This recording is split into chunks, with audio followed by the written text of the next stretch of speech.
مضبوط ہوتی ہے. صلو علی الحبیب صلی اللہ علیہ وسلم. جب سرکار مدینہ صلی اللہ تعالی علیہ وسلم اپنے مبارک گھر میں داخل تو سب سے پہلے مسواک کرتے. یہ صحیح مسلم شریف کی حدیث ہے. ابو داؤد شریف کی حدیث میں جب سرکار نامدار مدینہ کے تاجدار رسولوں کے سالار نبیوں کے سردار شہنشاہ ابرار صلی اللہ تعالی علیہ وسلم نیند سے بیدار ہوتے تو مسواک کرتے. نمبر 3 مسند امام احمد کی روایت ہے. تم مسواک کو لازم پکڑ لو کہ یہ منہ کو پاک کرنے والی اور رب تعالی کو راضی کرنے والی ہے. صلو علی الحبیب صلی اللہ تعالی علی محمد. اطباء یعنی طبیبوں کا کہنا ہے بعض اوقات گرمی اور معدے کی تیزابیت سے منہ میں چھالے پڑ جاتے ہیں اور اس مرض سے خاص قسم کے جراثیم منہ میں پھیل جاتے ہیں. اس کے لیے منہ میں تازہ مسواک ملیے اور اس کے لعاب کو کچھ دیر تک منہ کے اندر پھراتے رہیے. اس طرح کئی مریض ٹھیک ہو چکے ہیں. تو مسواک میں منہ کے چھالوں کا علاج ہے. اللہ اکبر. جبکہ مسواک تازہ ہو اور اگر یہ تازہ مسواک کا لعاب منہ میں جو ہے مسواک کرنے کے بعد نگل جائیں گے تو یہ آنکھوں کی روشنی کو تیز کرتا ہے. ماہرین کی تحقیق کے مطابق 80% امراض معدہ اور دانتوں کی خرابی سے پیدا ہوتے ہیں. عموماً دانتوں کی صفائی کا خیال نہ رکھنے کی وجہ سے مسوڑوں میں طرح طرح کے جراثیم پرورش پاتے پھر معدے میں جاتے اور طرح طرح کے امراض کا سبب بنتے ہیں. یاد رہے ٹوتھ برش مسواک کا نارمل بدل یعنی الٹرنیٹ نہیں ہے بلکہ ماہرین نے اعتراف کیا ہے کہ جب برش کو ایک بار استعمال کر لیا جاتا ہے تو اس میں جراثیم کی تیز جم جاتی ہے. پانی سے دھلنے پر بھی وہ جراثیم نہیں جاتے بلکہ وہی نشو و نما پاتے رہتے ہیں. یعنی ان میں اضافہ ہوتا چلا جاتا ہے. برش کے باعث دانتوں کی اوپری قدرتی چمکیلی تہ اتر جاتی ہے.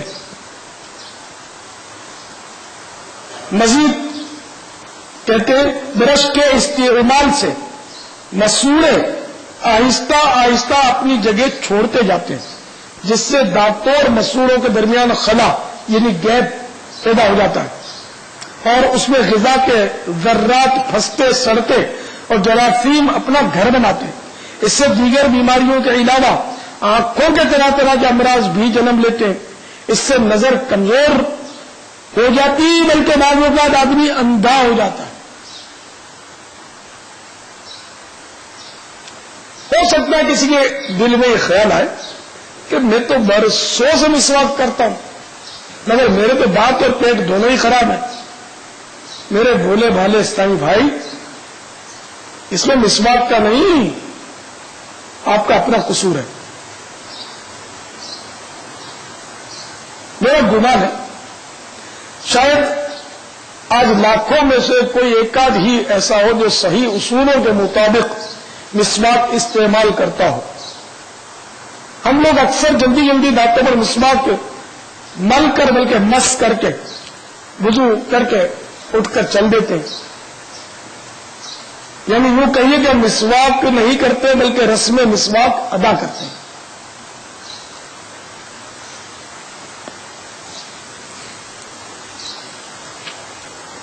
چنانچہ مسواک کرنا سنت ہے کہ 14 حروف کی نسبت سے مسواک کے 14 مدنی پھول اپنے دل کے مدنی گلدستے میں سجاتے چلیے.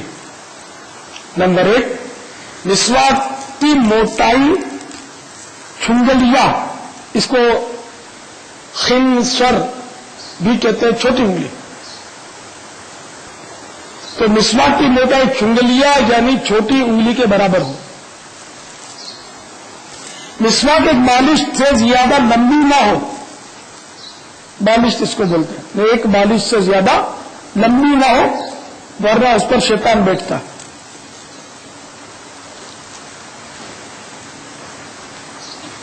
نمبر 3، اس کے ریشے نرم ہوں کہ سخت ریشے دانتوں اور مسوروں کے درمیان خلا یعنی گیپ کا باعث بنتے ہیں. نمبر 4، مسواک تازہ ہو تو بہت بہتر. وہ میں کچھ دیر پانی کے گلاس میں بھگو کر نرم کر دیجئے. نمبر 5، اس کے ریشے روزانہ کاٹتے رہیے کہ ریشے اس وقت تک کارآمد رہتے ہیں جب تک ان میں تلخی باقی رہے. نمبر 6، دانتوں کی چوڑائی میں مسواک کیجیے. 7، جب بھی مسواک کرنا ہو کم از کم 3 بار کیجیے. 8، ہر بار دھو لیجیے. 9، مسواک سیدھے ہاتھ میں اس طرح لیجیے کہ چنگلیا اس کے نیچے اور بیچ کی 3 انگلیاں اوپر اور انگوٹھا سرے پر رہے. تو اس طرح دیکھیے چنگلی اور چھوٹی انگلی اور انگوٹھا یہ پیچھے کی طرف ہے. تو اس طرح مسواک کو پکڑنا چاہیے. طریقہ یہ.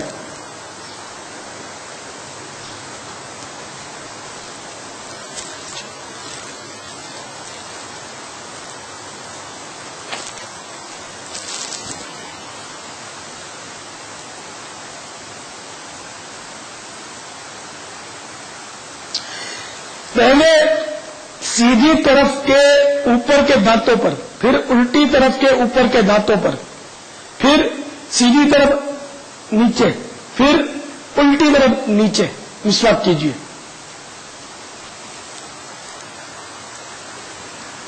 اور اس طرح یہ دھو کر 3 مرتبہ کرنا ہے. مگر میں نے تو آپ کو صرف ہلا کر بتا دیا.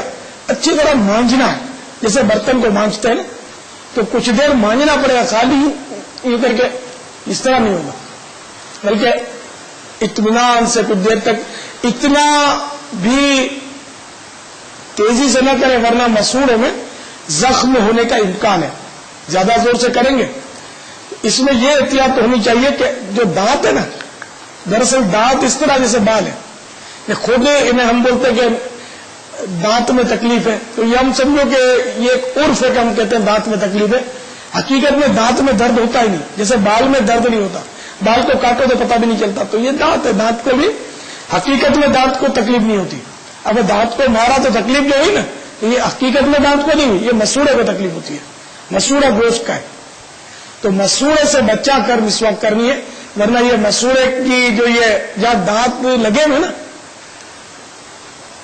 یہ مسوڑے کی گوشت جو نا یہ اوپر اٹھے گا. اس کو اگر آپ یوں بار بار اس کو دھکا لگے گا تو اس طرح دانت پر مسوڑے کی گرفت جو ہے وہ کمزور پڑے گی.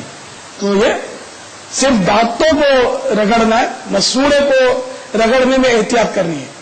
بے شک تھوڑا بہت مسوڑے کو یہ اس طرح مسوڑے، تاکہ یہ مسوڑے جو نا یہ ان کے دانتوں پر گرفت مضبوط ہو. لیکن جب مسوڑے پر آپ کریں گے تو اس کو احتیاط کے ساتھ کریں گے کہ زخم نہ ہو جائے. اسی طرح پیچھے کے بھی کبھی کبھی یہ ویسے حکمت کی بات بتا رہا ہوں کہ انگلیوں سے بھی اس طرح مسوڑوں کو مساج کر لینا چاہیے. تو اگر تھوڑا بہت اوپر کو اٹھ بھی گئے ہوں گے تو یہ مسوڑے جو ہے یہ اپنے دانتوں کو مزید گرفت میں لے لیں گے. اب اس میں آپ کو شاید یہ شکایت ہوگی بعضوں کو کہ خون نکل آئے گا. اب خون اگر نکل آئے گا تو خون نکلنے کے اسباب میں سے ایک تو یہ ہے کہ مسواک صحیح کرتے نہیں ہیں، دانتوں کی صفائی نہیں کرتے. تو جب دانتوں کی صفائی نہیں کرتے نا تو مسوڑے اور دانتوں کے درمیان غذائی اجزاء جمع ہو جاتے ہیں. جب یہ جمع ہو جاتے تو یہ سخت ہو جاتے ہیں، چولہے کی طرح سخت. اس کو ٹارٹر بولتے ہیں.